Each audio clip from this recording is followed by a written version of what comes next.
میدونی همیشه چی ذهنمو درگیر خودش میکنه؟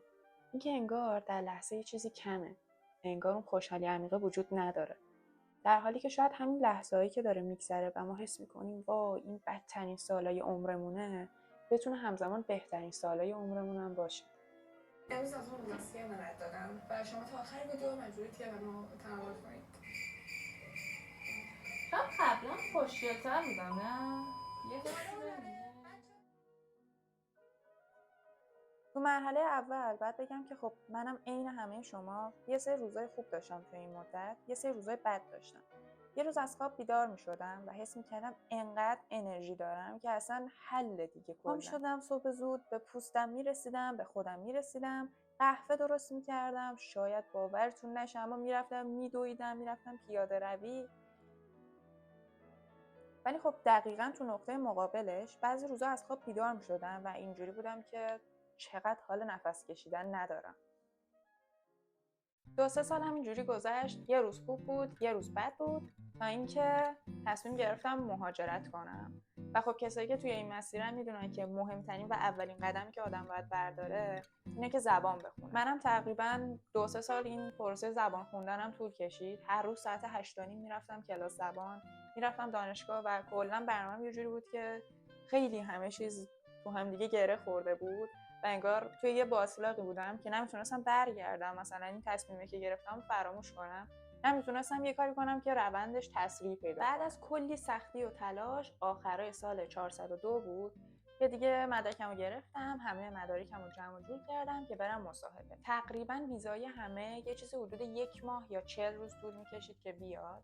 ویزای من 72 روز طول کشید که بیاد. من هر روز توی تلگرام این گروه ها رو چک میکردم، کی ریجکت شده، کی قبول شده، دلایل ریجکتی چی بوده. من واقعا خیلی خودم توی این مدت اذیت کردم و قشنگ حس میکنم که یه دونه معذرت خواهی به خودم بدهکارم. انگار الان زندگیم یه صفحه جدیده که یه برگه توش ورق خورده. حداقلش اینه که دیگه الان تو بلا تکلیفی نیستم، مسیرم مشخصه، تلاشمو میکنم و امیدوارم که کسایی هم که توی این مسیرن سریع همه چیز راحت واسهشون بگذره و به هدفشون برسن. حالا الان اصلا میخوام یه شرح وضعیت بهتون بدم که بدونید در چه حالیم. من از وقتی که اومدم خب سر پیدا کردن خونه و اینطور چیزا خیلی اذیت شدم و خب دوستام خیلی کمکم کردن. اگه دوستام نبودن خیلی سخت بود چون من الان خونه دوستام زندگی میکنم، ولی چیزی که هست یه دونه خونه پیدا کردم، قراره که تا 6 روز دیگه اسباب کشی کنم. الان خیلی خوشحالم که قراره این روندی که دارم پیش میبرم، اتفاقاتی که داره توی زندگی میفته، همشون توی چنل یوتیوبم باشه و شما ببینید و با من باشید. و خیلی دلم میخواد که بریم بیرون ولاگ بگیرم و واقعا حیفم میومد که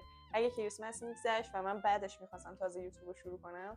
الان خیلی خوشحالم و فقط ذوق دارم که بشینم ویدیو رو ادیت کنم، آپلودش کنم. من فهمیدم که توی هر سنی آدم باید تلاش خودش رو بکنه، ولی اینجوری نباشه که مثلا زندگی نکنه. من دقیقاً توی 2-3 سال گذشته سعی کردم همه تلاشمو بکنم، ولی متاسفانه یادم رفت که زندگی کنم. الان یاد گرفتم که حتی اگه سخت‌ترین دوران زندگی من بود، بتونم اول ازش لذت ببرم، تجربهش کنم، که بعدن که ازش یاد میکنم حالم بد نشه. اینجوری باشم که اوکی اگه بد بود من این فلان تجربه رو به دست آوردم.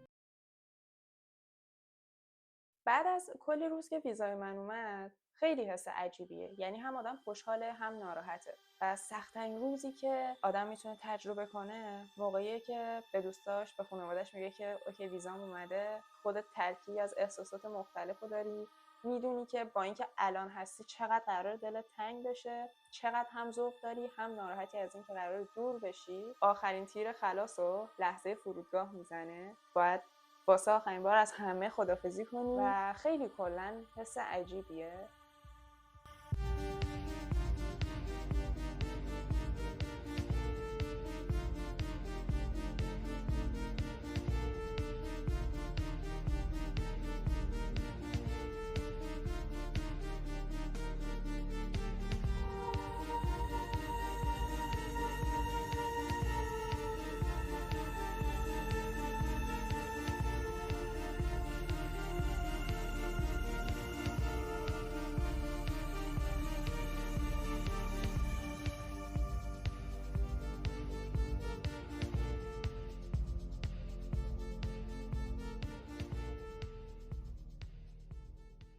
الان که اینجا نشستم طبق برنامه‌ای که چیده بودم مهاجرت کردم، دارم درس میخونم و خیلی همیشه تو ذهنم بوده که دوباره برگردم یوتیوب. یعنی کل این 3 سالی که نبودم، شاید باورتون نشه حتی ویدیو هم گرفتم که چیکار کردم، کجا رفتم و کل این مدت همش به روزی فکر میکردم، مثل امروز که بیام بشینم دوباره جلوی دوربین باهاتون صحبت کنم. نمیدونم اصلا از بچه‌هایی که قبلا منو داشتن میتونن ویدیوهای منو ببینن، منو دنبال کنن یا نه، ولی صرفا واسم مهمه که دوباره برگردم و اینجا شبیه یه دفترچه خاطرات تصویری باشه واسم. من بعد از اینکه یه مدت فعالیت نکردم تو یوتیوب، پیج اینستاگراممو داشتم ولی اصلا بدون هیچ دلیلی پیج اینستاگرام بسته شد و دیگه نتونستم برش گردونم. به خاطر همین هیچ راه ارتباطی دیگه نبودش. یه سری از شما پیام داده بودید به پیجای دوستام، حتی به پیج مامانم که آیدا کجاست. همین الان من یه پیج دیگه دارم که توی اون فعالیت میکنم. آیدیشو میذارم که اگه خواستید دنبال کنید، چون من واقعا قراره که یوتیوب ادامه بدم. قبلا هر وقت میومدم میشستم میگفتم که خب بچه‌ها من برگشتم که دیگه به ترکونم و اینطور چیزا، میرفتم 3 ماه ناپدید میشدم. ولی واقعا امروز فقط واسم مهم بود که من بیام بشینم واسهتون توضیح بدم چرا نبودم، قراره از این به بعد چیکار کنم، چه جوری قراره با من باشید، با ویدیو من باشید و صرفا فقط میخوام خیلی سریعتر اینو آپلودش کنم که دوباره راه ارتباطی پیدا کنیم با هم دیگه،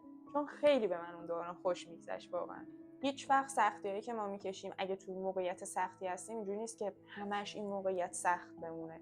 اگه تو موقعیت خیلی خفن و خوبی هم هستیم قرار نیست همش دنیا اینجوری بمونه. در هر صورت زمین میچرخه، یه روز خوبه یه روز بده. مهم اینه که تصمیم بگیریم زندگی کنیم و به نظر من این مهمترین تغییری بود که این مدت کردم و بزرگترین تجربه‌ای بود که به دست آوردم. امیدوارم اگه کسی توی این مسیره و داره ویدیوهای منو میبینه همه کاراش زودتر پیش بره، به هدفاش برسه، چون من میفهمم چقدر سخته و خیلی خوشحالم که بالاخره دلو زدم به دریا، اومدم نشستم باهاتون صحبت کردم و از این به بعد قراره که با هم دیگه باشیم.